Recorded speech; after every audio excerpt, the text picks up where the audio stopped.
Hello, everyone, and welcome into the latest and greatest episode of Get Tilted, Fantasy Now Plus's DFS show. Hopefully, we can serve as a pretty good distraction if you're playing against Aranda Gadsden tonight. So let's just hop right into the show and let's talk some DFS.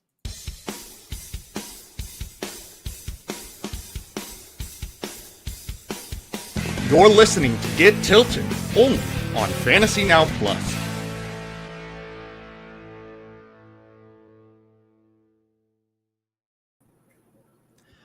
What's going on, everybody? It's your host, Brian Rockwood, alongside Tim Holstad, and we are very excited to welcome in Aranda Gadsden as the next new hotness for fantasy and DFS. Really cannot believe what's going on right now in this Chargers and Vikings game. I'm pretty, you'll look at the stats, right, the past few weeks, and you think, okay, I mean, this is good. We've seen this stuff happen before. Yep. He's pretty athletic, pretty cool profile coming out of college. It was only a matter of time because he's behind Will Disley and then the guy from the Jets, Conklin. I think Tyler Conklin's on that team. And it's here now, and I usually try to wait 3 weeks to see if it's all real, but I don't think we ran out of time. There's no waiting. He's here. The breakout's here. Yeah. I don't know where you're at with the rookie phenom. I mean, I made a half joking post on Blue Sky that if you offered the Gadsden manager Trey McBride, would you even be able to ask for something on top of Gadsden, or would they want a straight swap? And I am half joking, but I'm also not sure if I'm half joking. It might be serious at this point. Like, the Chargers are going to throw and throw and throw for as long as Amari Hampton is on IR and as long as that offensive line is beat up. And he kind of has just become Lad McConkey, but bigger and faster. This is something that is so bizarre, considering we saw at the beginning of the season 2 with Keenan Allen taking over Lad McConkey's role, and then QJ coming through, all of a sudden also becoming a very relevant downfield threat. And now they have a secret fourth option at tight end. I think maybe Herbert is going to throw for 5,000 yards this season. Yeah, seems like it. But as much as we really want to keep diving onto this, we did not make our showdown slate, or I didn't, I should say, featuring Gadsden as my captain. So now I feel like I lost out on a little magic today. But we do have a show to get to, and we don't get to talk about the Chargers. So truly unfortunate there. But before we hop all the way in, I do want to give the quick shout outs to FinSports.network for making this happen. Always appreciate them for the things to do for all of our shows here at Fantasy Now Plus. And of course, Fantasy Now Plus, our site, giving us a chance to just chat DFS every week and just letting us do what we love to do, which is talk way too long about a game that's both very hard but very simple at its core. Yep. So we're off. Latest episode. Our opening question today: is there a player that you haven't rostered yet, or very lightly rostered, that you're willing to give a go this week thanks to the bye week? We have 6 teams on bye, so a lot of players are in play. Yeah. Who you thinking that you're gonna roll out? I hate when the bipocalypse comes. I will give the NFL credit. It's not nearly as bad as it used to be. I want to say it was week 14 last year where there was, 8? Yeah, I think it was 8. And it was just like the last week before playoffs started in fantasy. And it's just like, well, hope you didn't draft any of them.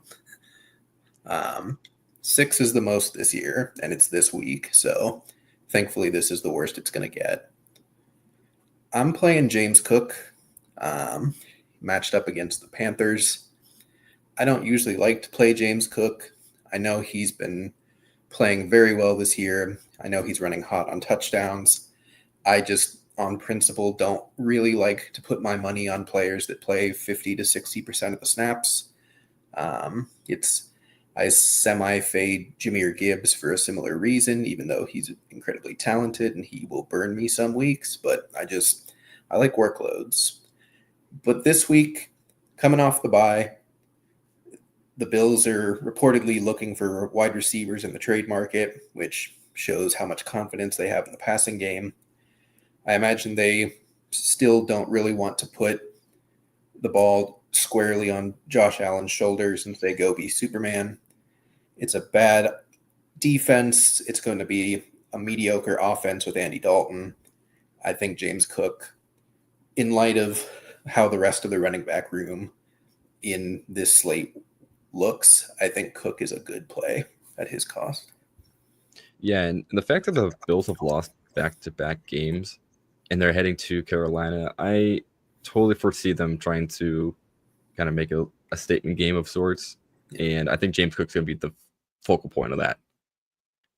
Now, for myself, I've written Jonathan Taylor. He's 9,500. I am hard-pressed to actually pay up for that, but it doesn't really get better of a matchup than this.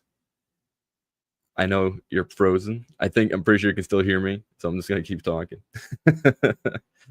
But yeah, the Colts are going to play the Titans, and this game is going to get out of hand fast. There've been a lot, I'll call it better options, better times for me to actually play Jonathan Taylor at a cheaper cost. But this week feels like one that's kind of worth paying up for. So we'll see. We'll see if we can get any. We'll see if we can get both Tim back and myself a chance to get Jonathan Taylor in a lineup. Now, while Tim is reconnecting, I do want to give a quick reminder that we do talk about the NFL main slate.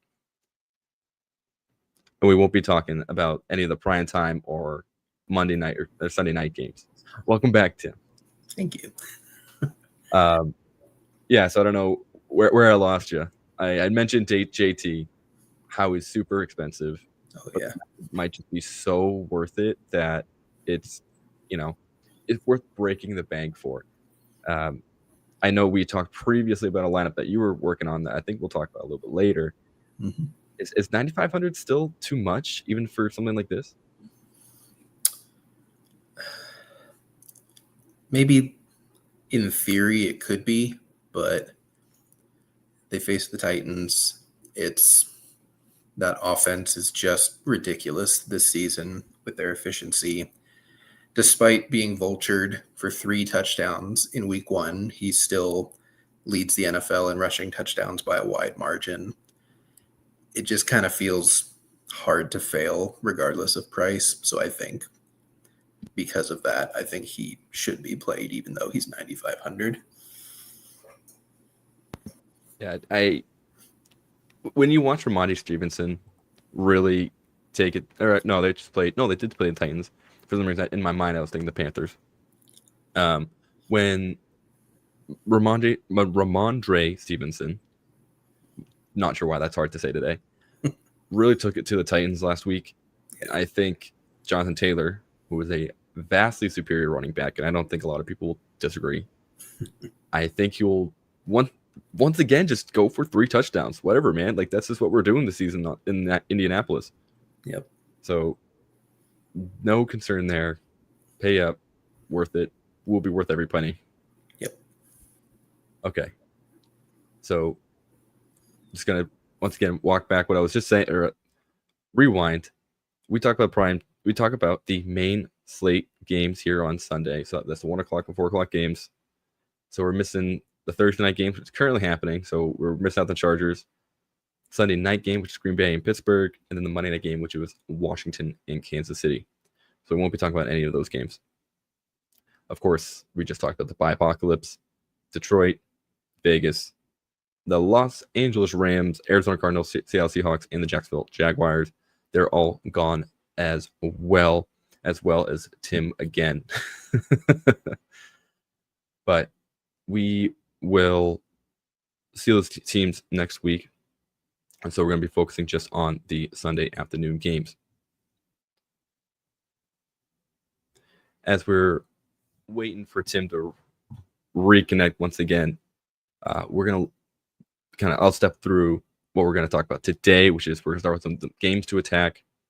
We're going to talk about our top chalk, our value plays, and then we're going to do a little bit of roster building live and in color for everybody, just to kind of walk through how we build our rosters, the decisions we're going to try to make, the tough plays and, the budget squeezes that we run into every week for DFS. So as we're sitting here, I think now's a good chance to talk about just this crazy Thursday night game as well. I really hope you kind of started up all of the offensive playmakers on both teams, I guess, as both Ladd, Kamani Vidal, and Aranda Gadsden have all scored. And the Vikings were once again driving. I'm kind of peeking over my other monitor here just to see where we're all at with stats. Breaking some rules by going off screen. I guess. Oh, we haven't even made it halftime. This is great. Football's the best. I think this game was going to be favored for the Chargers. I didn't think it was going to be this crazy. We don't talk about lines here, but at 3.5, this was a pretty close game closer than I thought it would be in terms of the Vegas line. But right now it's very much not looking that way at all. It looks like the line should have been Chargers by about 17.5. But we won't need to keep going on to the Chargers and Vikings game. Tim's back. We're ready to ride. And man, it's funny. We were just talking the other day about how your new internet has been so good. I know. It's just decided today at 6:45 p.m. that it just absolutely does not want to happen. The problem was it knew we had to push back the time. So it was like, well, I'm not letting this happen. We're gonna make sure we're starting early and on time. No more pushing the show back. Yep. So that one's on me for being the master game planner. No. Oh no. That's all right. I'm gonna have to start hotspotting soon. See, this is why live is great. You just never know. It's never a dull moment here at Get Tilted. So while we do this whole thing again, I will start talking about our games to attack, and we'll press on and then get Tim's thoughts as he joins back. So for this week, our games to attack, and these are games that you want to have as many pieces, or we think having a lot of pieces in these games is a good strategy. The games that we are really highlighting are the Dallas and Denver game and the Chicago and Baltimore games. This is both these teams, I should say, both these matchups have really, really high over-unders, which is great for us in terms of anticipating a lot of points, anticipating a lot of yardage and overall stats for our players. And so we want to really highlight these as games you want to get pieces in, especially anytime Dallas is mentioned. As I mentioned last week, Dallas has once again always brought 60 points to the table, whether it's be they're letting up a bunch of points, they're scoring a bunch of points. The over-under has routinely hit 60. And you know what? I'll just double check that too, because I am curious. I believe they got pretty dang close, if not did hit 60 last week, because that was a welcome back for CD as we've ever seen before. And when you look at how these teams will need to essentially win, Denver is going to want to lean on their defense, but the Cowboy offense is so high flying that it just might not matter. And, Tim, you can attest to this. Just the Cowboys have once again generated 60 points for us to use. It's one of our main games to attack. I just wrote it in our doc. Yep, same thing as Tim. Just Dallas and Denver, two teams that just scream to be on your DFS roster. Yep.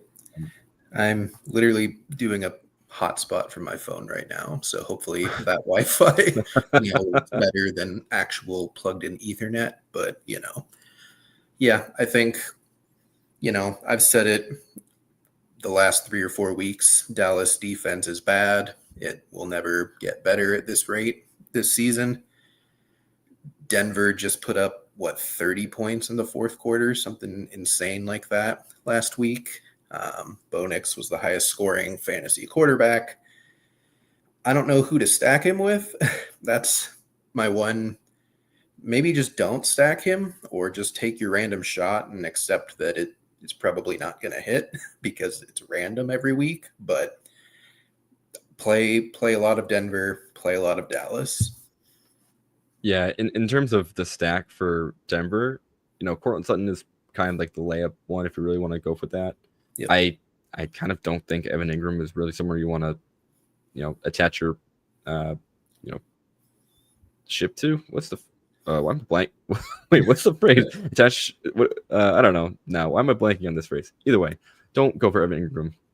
Yeah, I do think in terms of like shots, like Marvin Mims and Troy Franklin are two guys that are not very expensive, and I think they actually give you kind of a bunch of flexibility in terms of your roster construction because of the price point.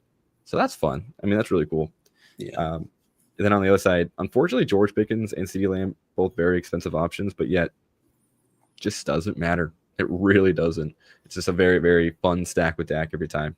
Yeah. The one thing I'll say on that, I don't know where they're going to put Patrick Surtain, and that's going to determine which of the two Cowboys receivers scores 30, but we don't know which one it's going to be. Is he going to follow CeeDee Lamb around everywhere and George Pickens goes for 30, or is he just going to stick to the outside, shut down Pickens, and Lamb will go for 30? That's when Jake Ferguson comes in and scoops up the rest of the short area targets and becomes a yak monster. Two more touchdowns on 2 catches.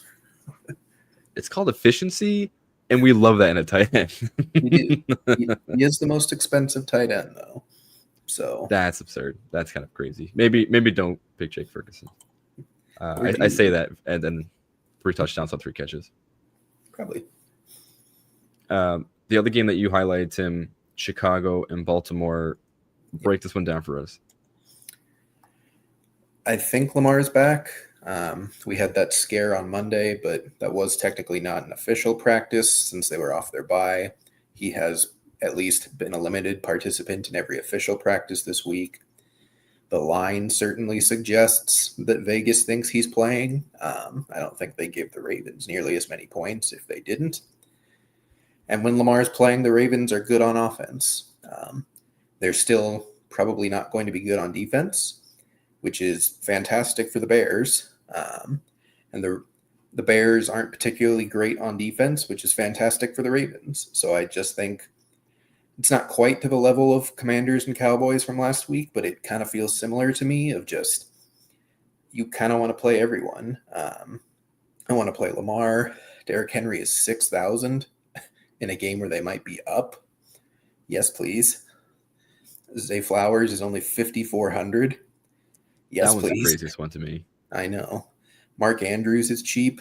Isaiah Likely is probably healthy, and he has Lamar Jackson for the first time this year. He's always a great dart throw. On the other side, Cole Kmet is most likely going to miss, which makes Colston Loveland a fantastic play at tight end.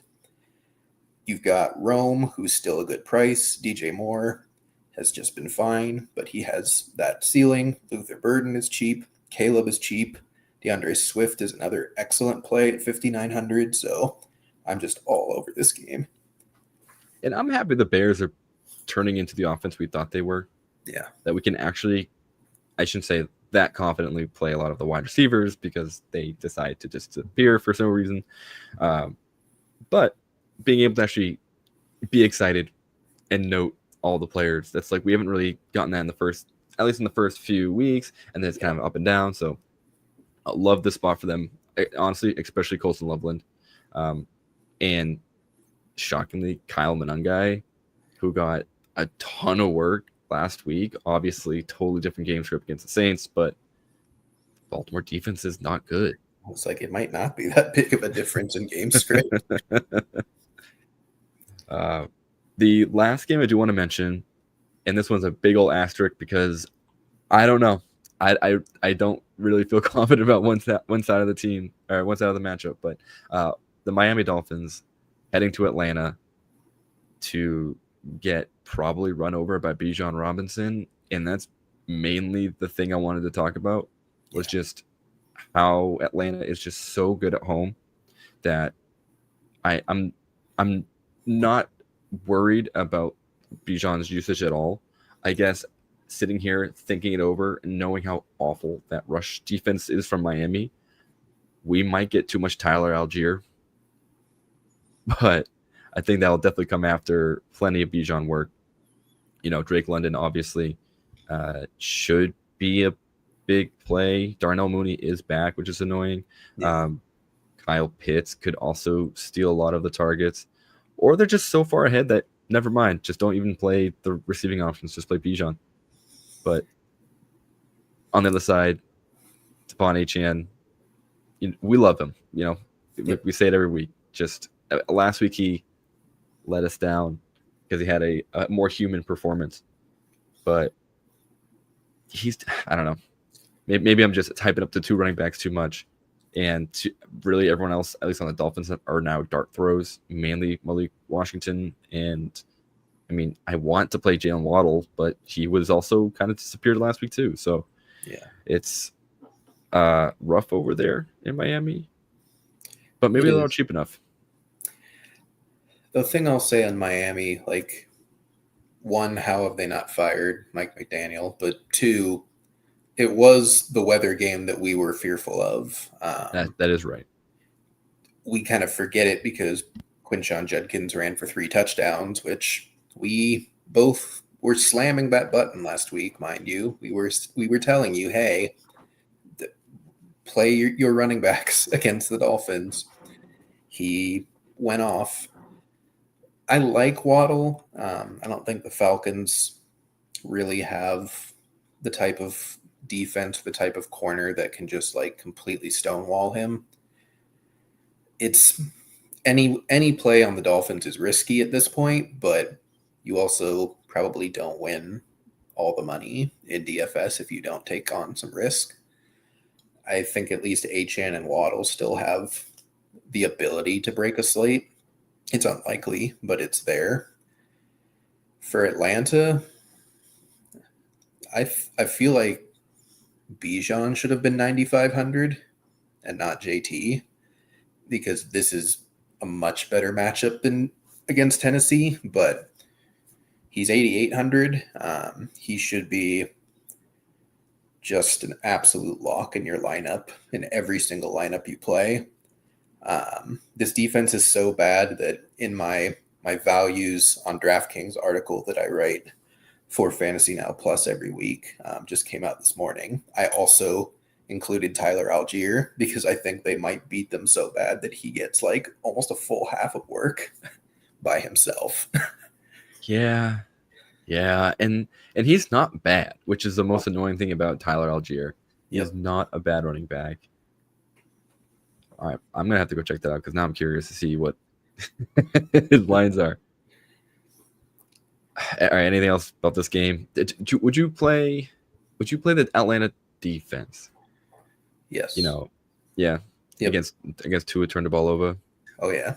And at home, in a dome, there's pick 6 potential every week. There's some fumbling potential. They don't really have any bigger players. They're all kind of small speedsters for the most part. So they do probably fumble at a slight percentage more than your average NFL team. So I think Falcons are a great play.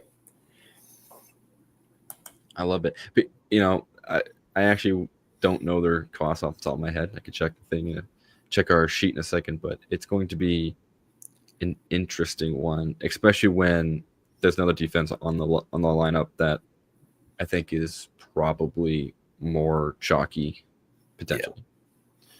But as you know, I should say, better transition. What a better time to start talking chalk than to our top chalk plays. I've said it for so long now, I'm messing up again. Top chalk plays. I'm going to go real quick on this one because we just talked about him for like the past 2 or 3 minutes. Bijan Robinson, 8,800. Complete lock. I just think he is just destined for all of the work in the first half, and hopefully that leads into a receiving and a rushing touchdown.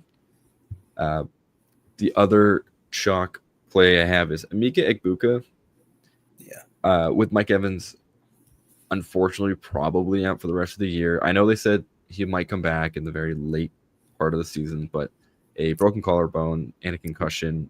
Can he get a 600-yard receiving game to get him 1,000 again? Do not underestimate Mike Evans and his willpower to get to 1,000. And honestly, Baker Mayfield probably is stubborn enough to be like, we're going to get you there. Yep. So Egbuka, it was kind of quiet on his first return. I think that is more of wasn't really 100%, but I need to be out there because we're playing the Lions. We need to get out there and be, available. I think he had, I don't know, he had plenty of targets, but just nothing really came to. And ended up being a little bit more Tez Johnson, a lot of Kate Otten. Yep. So I see this game as kind of a bounce back game and a game that they're going to need Emeka to do his thing. Yep. I think he is a similar play to what you've been hoping for all year every time you play Roma Dunze. It's just he's the talented guy. He's going to get more targets than anyone else on the field for his team. He has high touchdown equity just in how he scores points. I think he's good chalk at 7K. What are you chalking up this week? Lamar Jackson, if he plays, is only 6,800. Will he run the ball for the most that he's ever run right out of the gate? No. Does he still have the ability to rush for 90 yards on 2 plays? Absolutely. And again, even if he doesn't really run that much, I still think it's going to be a very high-scoring game, a good offensive environment. We've seen him have a game this year in his limited action where I want to say he had 4 or 5 passing touchdowns. I think 2 to Devontae Walker and like a because couple of course. Yeah. Like he can get there on passing, even though some people don't want to believe it still, but he is a great passer and he can get there on that. And being almost 700 or 800 cheaper than Josh Allen, I think he is definitely chalk worth playing, in my opinion. I think if he's playing, it's a no-brainer. And it's pretty, I should say that the price reflects that, since he is a player that shouldn't be this low. Yeah. Just all the Ravens are so low because of how bad they were without Lamar. It's like hard to not play any of them this week, to be honest. My other chalk, George Kittle at tight end, is only 4,500. He's the 3rd most expensive tight end on the slate. He probably should be the 1st most expensive tight end on the slate. He is $1,000 cheaper than I want to say Tyler Warren is. I understand he goosed last week. Yeah, sorry, I'm looking at the prices and like, wait, what? Yeah, I did too. I saw him 3rd and thought that we just had 3 tight ends at 5,500 because the next guy was at 4,400. And then I looked back up. I'm like, wait, no, that starts with a 4, not a 5. He's 4,500. He goosed off of IR. It's not going to happen again. It's just not. Ricky Pearsall is probably missing again. Juwan Jennings is just as healthy as George Kittle is, which is to say not 100%. Kendrick Bourne is Kendrick Bourne. There's easily a chance that George Kittle gets 8 to 10 targets in this game. It didn't work out last week. I am more than happy to take the upside shot at 4,500 this week that he's just the tight end one. Yeah, I don't think last week is a indicator of what is to come. It's definitely more of a product of, hey, we're just going to run CMC forever. And since you're the best blocking tight end also in the league, unfortunately, this is your role right now as we kind of get you back to the game speed. Yep. Shocked, like truly shocked that he's the third on the list here and barely above Harold Fannin, who's probably going to be splitting time with Njoku depending on if he's back. Wow, that's a good shout. And I don't know. I think I just went like cost blind looking at these earlier. It's like, whatever. The Ferg, Tyler Warren. I'm just gonna Tyler Warren, who's probably still gonna be great, but looking somewhere else. All right, let's talk value. Let's talk about our cheaper plays here because these are guys that will end up hopefully being some of the pivotal pieces on your roster as that you try to make your budget as efficient as possible. The first name I want to bring up is someone who might not play, but if he does, I think he ends up being a pretty solid, low value play, and that's Josh Downs. He had a concussion at the beginning of the week, which was weird. He did not have one in the game on Monday. I think during practice he got something happen and he bumped into somebody, whatever. So he's been kind of in and out of practice, but when he's on the field, he is getting targets. He's getting looked at. His absence helped Michael Pittman be great last week. So that kind of tells you that, Daniel Jones does want to pass it to Josh Downs, just needs to be on the field for it. I think at 4,600, it's a pretty good price point. Yeah. If not someone you want to kind of just keep tabs on in general. And luckily, because he's not that expensive, it's not, not someone you're kind of itching to get into the lineup. But I do want to just give him a little nod to say, hey, if he's available, if he's active, and you have, only this much cash left, hey, give him a look. Yeah, I think he practiced in full today, so I think we might be wonderful. Yeah, I don't know. I just a little behind the curtain. I had to commute a lot this week to the office, so I missed out on a lot of the early morning practice reports, especially from a lot of the East and Central teams. So good to know that Downs was in full, because that makes it a lot more exciting. And again, talked about the matchup already. Kind of a cupcake matchup. Yep, should be all things Colts down in Tennessee. They might even be home. I don't know. I should know this too, but whatever. It's late. Yeah, exactly. All right, the other one I have, again, is a weird one. I just wrote down whoever's playing at QB for the Atlanta Falcons. Yeah. And I say that because I think Penix has a foot injury, which I don't know. Were you able to see any did you see any practice reports for them? I think he was limited again, but he is practicing to some extent, which is good. Because if he was not, or if it was didn't sound very hopeful, then I would wonder if they would bench him for the week, considering who their opponent is. But I think he's been involved enough that he most likely is the go. Dang. Because part of me wanted to be able to really sneakily put in Kirk Cousins this week if Penix can go. And it's really up to the coaching staff if they think, let's just sit him, rest his foot, getting Kirk here for a game. It's the Dolphins. They're 1-6. What is this? So Penix, who's 4,900. If he does play, I still think he's fine. If you want to save up on QB, I don't necessarily think you need to, but it's a fun option. And then Kirk Cousins, 4,400. If Kirk does play, I think that's when you really start looking at the stacking of London or Mooney or Pitts, because he's gonna just, he's gonna air it out anyway, man. He hasn't really played football in quite some time, so I'm pretty sure he would definitely want to start tossing the rock pretty early and often. Yep. Yeah, Penix is my flagship quarterback on my values article as well. It's a good spot, even if he cedes a lot of work to Bijan and Tyler Algier in the rush game.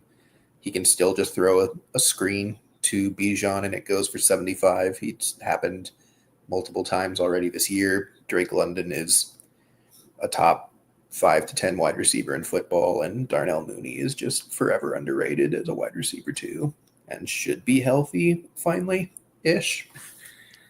Good enough. Yeah. Good enough to go. Yeah, I think it's gonna be interesting to see if Penix can kind of bounce back from a rough game against San Francisco. Yeah. All right, who you're looking at? Who is on the bottom end of the price point? I want to shout out both cheap Bronco receivers. I wrote down Troy Franklin at 4,200, but I think Marvin Mims at 3,900 is just as viable. I think one of them's catching a touchdown in this game. It's just a coin flip as to who it ends up being. If both of them catch a touchdown in this game, then you're going to really have wanted Bo Nix. But they run a lot of routes, more so Franklin than Mims at this point. But Mims has very direct and pointed usage when he plays, and it results in fantasy points more often than not. Franklin's a bit more, runs a lot of routes, has a decent target share. If he gets the touchdown, then you strike gold. So I like both of them at their prices for sure.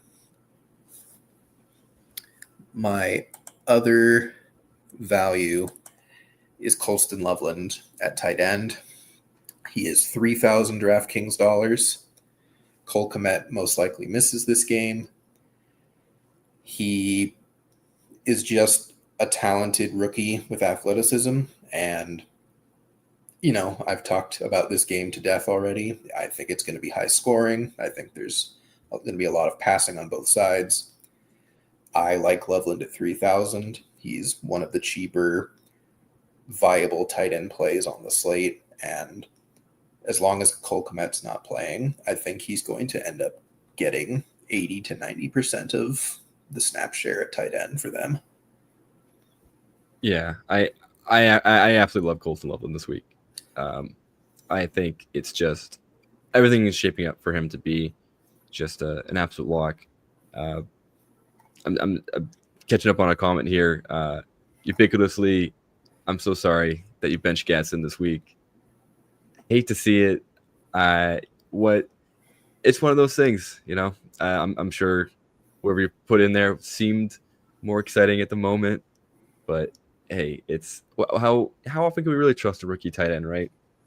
But no, we'll stick around. We'll keep not mentioning Gadsden after this sentence. I promise. But yeah, for Colston Loveland and the Bears, I do think that if there's gonna be a game for him to really quote unquote break out, it's gonna be this one. Especially if Lamar's back. This is gonna be a high scoring affair, most likely. And they're gonna need him to be that top 10 pick that they used for him. Right? So love it, 3,000, just slam it, and giving you the chance to actually spend upwards somewhere else is awesome. Yep. So love Loveland. Okay. Now for the fun part, our lineup breakdown. So what we're doing here is, for those unfamiliar, so we have $50,000 to make a lineup in DFS on DraftKings. And what we're going to do here is we're going to kind of list out our lineups that we are liking this week, with a couple of positions that we think, there's discussion to be had, a little 2v2, if you will. So, Tim, I'm actually going to go over to your lineup first to discuss, because I really like kind of the discussion that you have for your two guys. Definitely. I'm torn. I'll give you the lineup that is more logical and a bit more adult. If we have time at the end, I'll give you my other ridiculous lineup, and you can be the judge on if I'm going too far or not. For my adult lineup, I have Lamar Jackson at quarterback at 6,800. At one of the running back spots, I have DeAndre Swift at 5,900. My other running back spot is a question mark. At wide receiver, I have Cortland Sutton at 6,200. I have Teteroya McMillan at 5,700.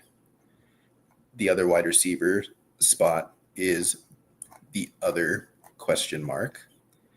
At tight end, I like Cade Otton this week with no one left besides Ekbuka. In the flex, I'm going scary, but possibly good. We'll see in Chase Brown at 5,400 against the New York Jets. And then for me, it's a bit of a 3v3 because my defense will depend on which side of the position player 2v2 I go with. Right now, I have it as the most expensive defense on the slate in the Colts at 3,800, but that could change. So my 2v2 that's secretly a 3v3, I could either play Devon Achane at 7,300 and Zay Flowers at 5,400, and I get to keep the Colts defense in that scenario. Or I can have Lamar Jackson unstacked, but with Derrick Henry instead at 6,000, and Emeka Egbuka at wide receiver instead of Zay Flowers, and I go down from the Colts to the Falcons defense. Ooh, my gut says, stacking Zay and Lamar is just good practice, and keeping the get tilted mascot Devon Achane in your roster is never bad. And you do get to play, what I do think is the chalkiest defense. Then it becomes very interesting, the fact that Derrick Henry is so cheap, and that this is a Bears defense that I believe this was Gentry's 3-touchdown game was against the Bears. Yep. And Derrick Henry is off of a bye. Yes. Yep. Rest up, ready to lead this 1-5 team back into relevance. I do think the Derrick Henry angle is one that's really interesting, and if not potentially like a hidden stack, I'll call it, as if there was a potential for a screen game. I know that's not really what Derrick Henry does, and they'd much rather Justice Hill for that. It's not impossible if you really want to get risky with it, but well, and like I mentioned, Lamar's best game this season was a bunch of touchdowns to players that you would never play in DFS. There's a chance that that's just how they win this year, is they're throwing the ball to 6 different guys with no real concentration on who it is, and you're going to get the same fantasy points whether you play the really cheap guy or the really expensive guy, because they're just spreading the ball around. So I kind of have that on my mind, is like that's how the Henry and Lamar stack, quote unquote, could get home. And to your point, Zay Flowers doesn't really catch touchdowns, which is the most annoying part of his game. Yep. He is just the best receiver on that team, but he is also primarily, the possession receiver. He is a guy that will break open a play, but it's very few and far between. I think we've seen it, honestly, really like once this year, which was the opening game against the Bills. Yeah. Man. Yeah. So in that regard, and DeAndre Hopkins is catching a touchdown for sure, for whatever reason. One catch, 35 yards, touchdown. That's D-Hop's line. Probably Mark Andrews. And you did mention at the beginning, Mark Andrews and as a likely both options you can dart throw. I think maybe say Flowers is bad. It's only 5,400. If he was 6,500 like he normally is, I don't think this would really be a combo for me. But at 5,400, he's one of the better values on the slate just from a projection standpoint. So it really, for me, is just coming down to It's kind of coming down to, do I think Achan's floor is safe enough to give up Henry's ceiling, if that makes sense? Because I don't think Achan's got a 40-point ceiling in this game unless something goes really wrong for the Falcons, which is possible. They got shut out by the Panthers this year somehow. But, Henry, we already know Henry has a bad floor, but my goodness, does he have a high ceiling? Yeah, we talk about Achan's ceiling of both his explosive running and explosive receiving work.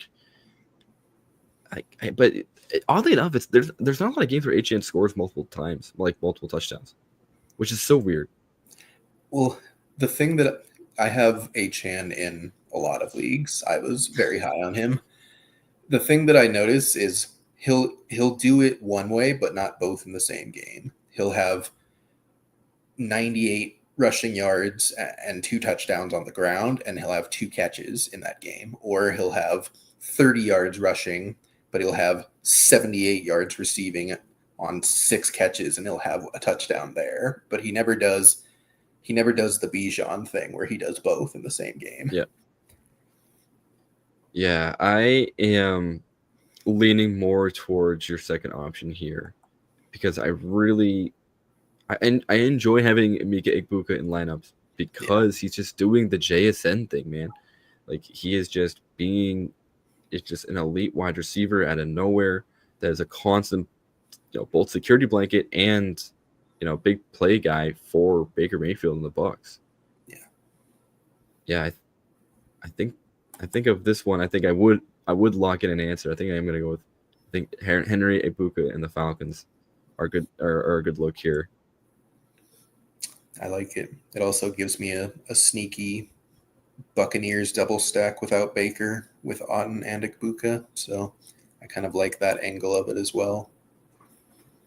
Hey, and honestly, it does give you an avenue if Lamar, for whatever reason, is not in. Simple Baker flex right back in. Yep. All right. For my lineup here, and I'm gonna go kind of quick because I really want to know what you're cooking with this other one. So here's my super fast lineup here for our 2v2. At quarterback, I have Bo Nix, 6,000. At running back, Bijan Robinson, as well as DeAndre Swift. I think we're both high on Swift. Yep. Wide receiver 1 is a question mark. Then we have Cortland Sutton and another question mark. 2 wide receivers. I'm not sure what I'm doing over here. Then tight end, it's going to be Colston Loveland. At the flex, it's Marvin Mims Jr. to try to get that Bo Nix stack with the dart throw. And then Colts defense.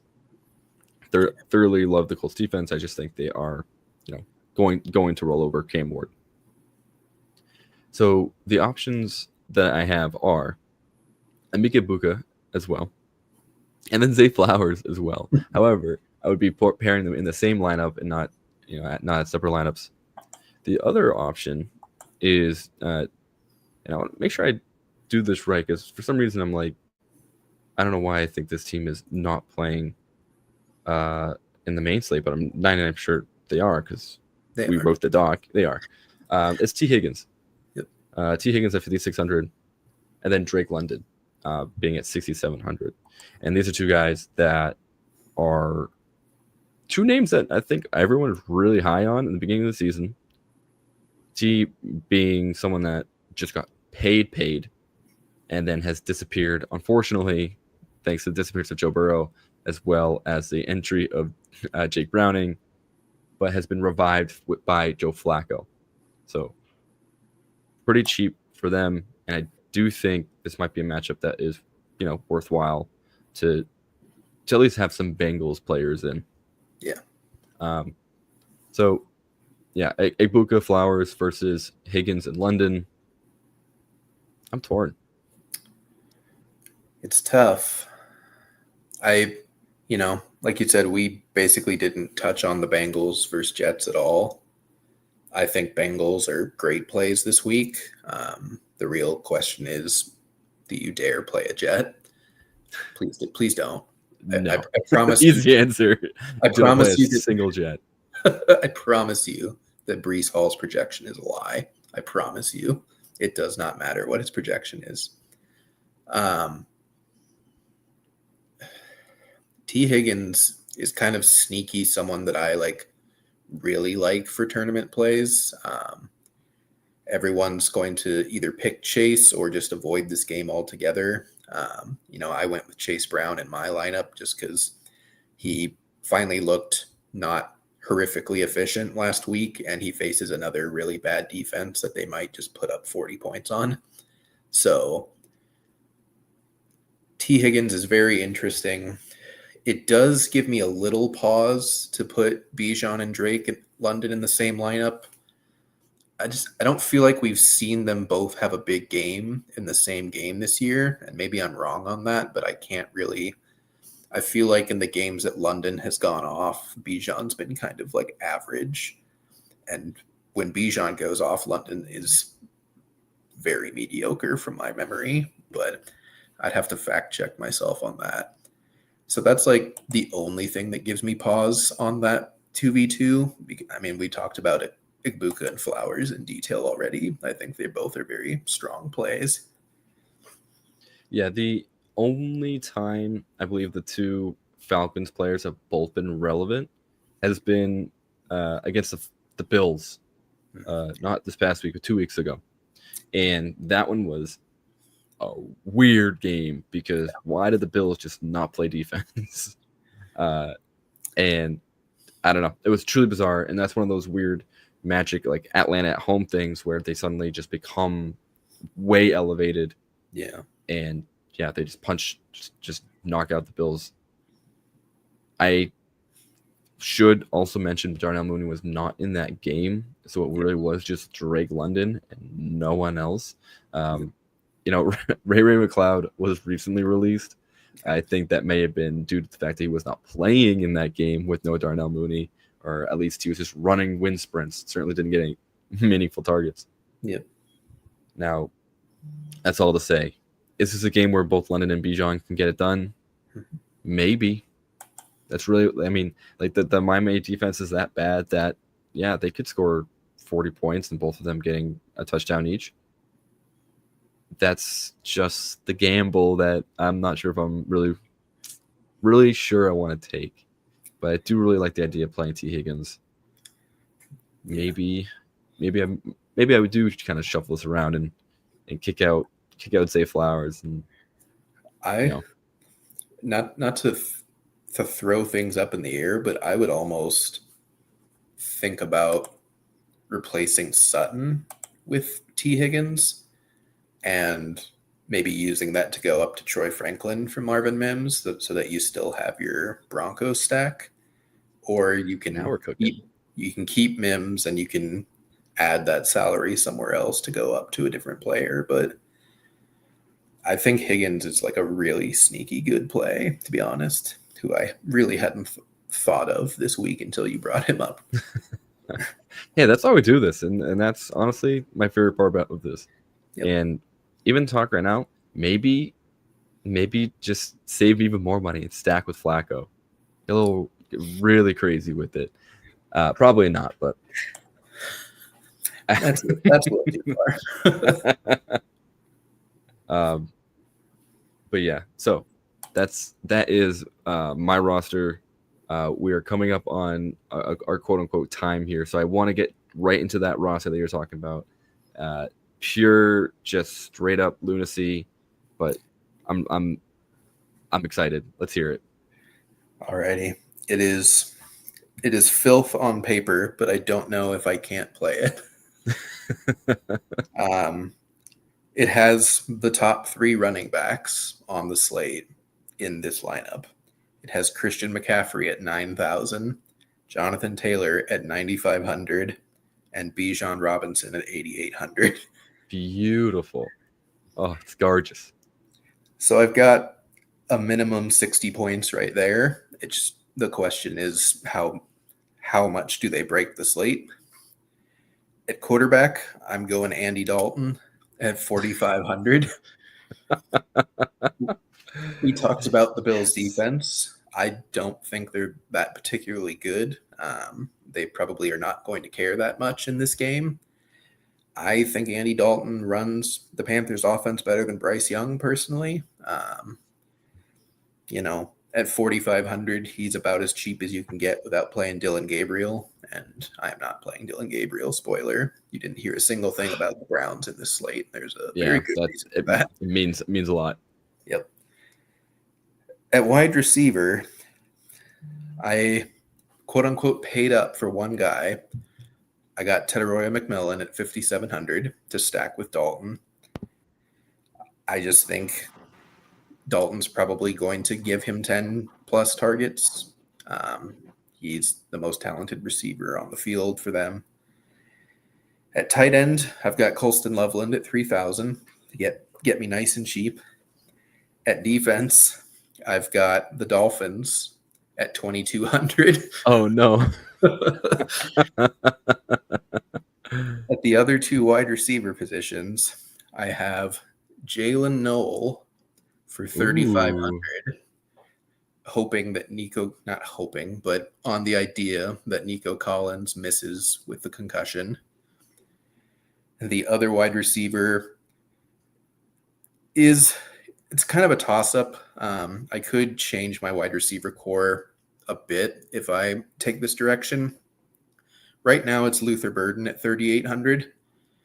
Jalen Coker is also 3,800. So part of me thinks I do Coker at 3,800. I get rid of McMillan, and I balance the other two wide receiver positions for a bit more in the 4,000 range. The Broncos receivers, Jawan Jennings is only 4,600. Rashid Shaheed is only 4,600. So that's playing in my mind, but yeah, it is the most disgusting receiver core you will ever hear in your life to try and get those three running backs in.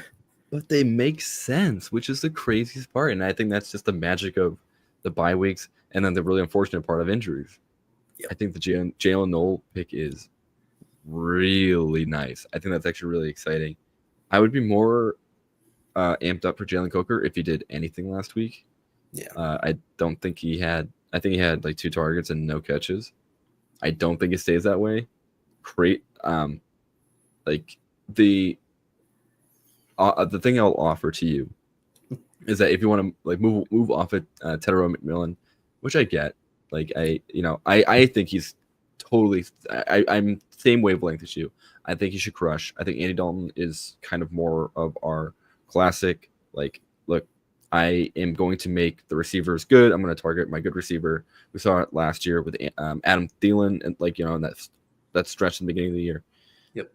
I do think Xavier Legette getting 9 targets last week, 7 of which came from Andy Dalton.